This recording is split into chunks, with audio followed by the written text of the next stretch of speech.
The reality of a Mexican American. My lineage traces back somewhere between a drunken burrow and a faded dying rose. These are mere perceptions of how I feel. People see my two classes of citizenship. The truth of the matter is that I was made to feel like a runt among the world, a powerless individual that would not succeed in life. Neither do I know what it is to be an American, nor do I know what it is to be Mexican. So instead of allowing me to choose my path, many others have singled me out and pushed their opinions onto my life to validate for me what it is to be either Mexican or American. These harsh events that have occurred throughout my life have placed chains that I now carry and only see which bind my voice, my hands, and mind. I soon would realize, born with rich brown skin, but such a dumbass when it came to speak even one clear sentence in Spanish, was more of a disrespect than committing a crime in Mexico. I was 20, along with my 18-year-old brother, just living it up in Tijuana as young guys one moment, and in the next, held up at gunpoint by the Mexican federales. Given these officers were just seeing two young men running through the streets of Tijuana, even though my brother and I were just running away from the stench of what smelled to be the death of 100. Sadly, this is a typical day in Tijuana, just a busted sewer pipe that was leaked onto the streets, but a stench me and my brother had never smelled. So of course these officers did not know better. They were just doing their duty to the people of Mexico. My brother and I, though, knew we had to be smart, so we chose to avoid speaking. It was not too long that our plan had to change. The issue I started to see arise was between my sightless brother and the taunting officer that was patting him down. It was not a fight we needed. So to calm my brother down, I broke silence and started speaking English before the worst mistake could ever happen to our lives. The federales looked at me with a hate and a disgust, which I can't describe because I myself have never made a face so unpleasant. Now putting two and two together, they realized that I was not a legal citizen of Mexico, just a cheap imitation of the real version. Just like that, the pat-down quickly ended as though touching us was like touching leprosy. As they left, one of the officers' final words I will never forget, spoken directly to me and my brother in clear English. Just stay on your side, you are not a guest here. Immediately, my throat started to tighten. I unthinkingly started to touch my neck. And there was the chain getting tighter the more I tried to fight it off. It restricted my voice to say nothing. My brother looked at me, but he didn't know how he could help me. Neither did I. I want to say a couple years later, definitely though still maturing, but so naive, still living in the finest city of America. One reason on the top of my head is because of the unique food here. Arguably, San Diego's most popular food are beans, or in translation, what I commonly call frijoles.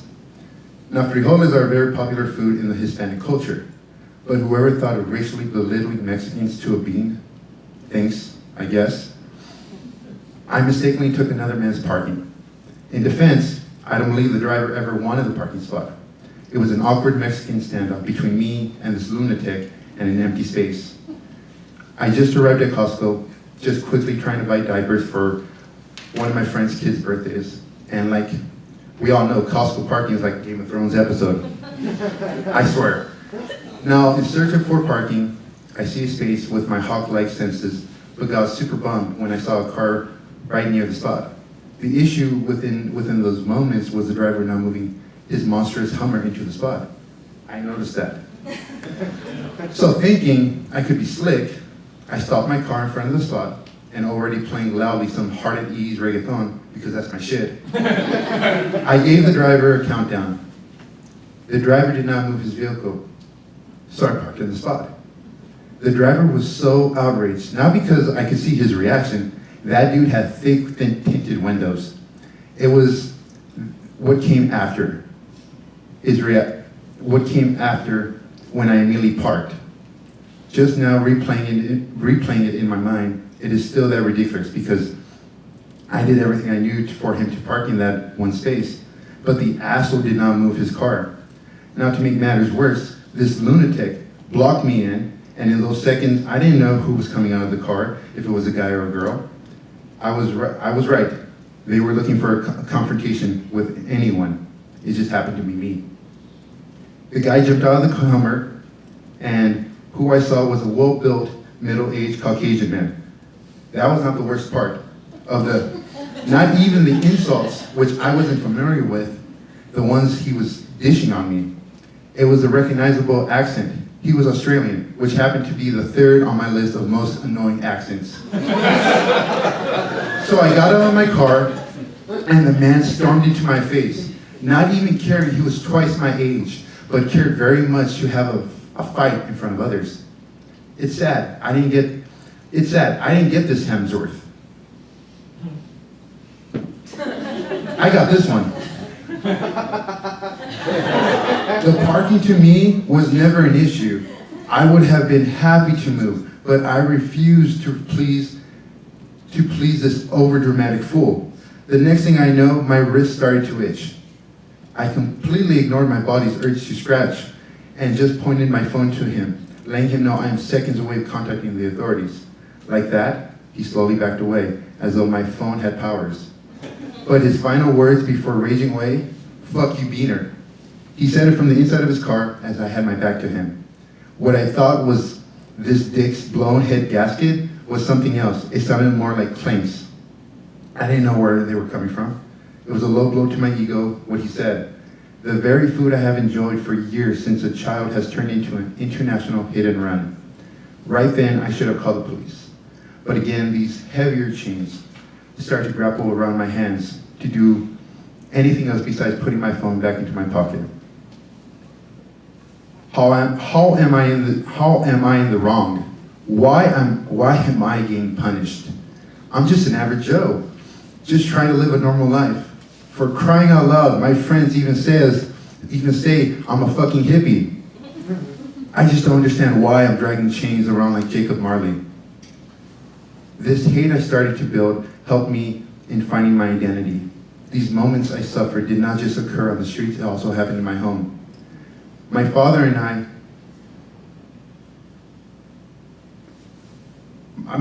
who I have to say defines the typical ignorant American today, for example, has chosen to chip away his Mexican identity and now walks pridefully denying he's even Mexican.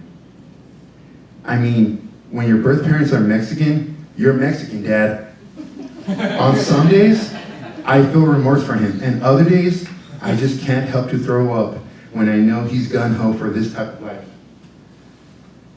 I have always wanted to understand why this happened. Is this genetics or destiny? Because my father wasn't always a prick, an asshole, but not a prick. This guy ran for city office as a Democrat, now wants a hat like this for Christmas. Born and raised in San Diego, a very hard-instilled machismo personality, this is a Hispanic robust attitude that all men must portray and share qualities such as strength, bravery, and male dominance. He established one of my all-time favorite local nonprofit organizations in an effort for city kids to play sports rather than to get in trouble with authorities while I was growing up. He grew up on the streets of National City. His family was a gang of Hispanic kids, very much like him, that did not see their houses as homes, only another dwelling to sleep. Now, my father's rejection, being Mexican, has slowly influenced my brothers to do the same and have an attitude to that side of our heritage. This house full of hypocrites led me to engage in a 2-hour argument in trying to force me to support someone who calls Hispanics rapists and thieves. It ended with my father telling me, "You think you can change the world? Honestly, you are just playing reruns of my life." So instead of voting, I dodged the elections, and the tightest chain you can imagine was put around my mind.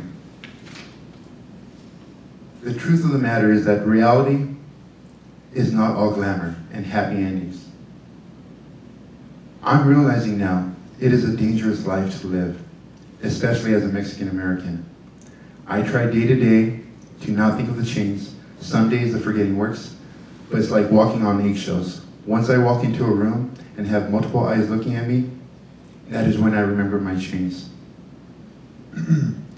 I did not even realize till as of late in how traumatizing it can be to be acknowledged for more than one identity. Maybe in the case of my father, he thought it was easier to strip away one identity, because of how challenging or a burden it was onto his life. For the rest of the assholes who have ever participated in putting these chains on me, yeah, in the beginning, they were a nuisance. But because I just won't give up, I've grown quite accustomed to walking around with heavy chains. They've given me motivation and strength. I wonder what will happen when the day comes when my chains fall off of me. That day is not today. Like my father said, I'm just doing reruns of a life he already faced. If that's the truth, then I promise to boost my ratings and change the outcome of my show. I vow to help people from seeing this reality and this one, and start to see this reality. Thank you.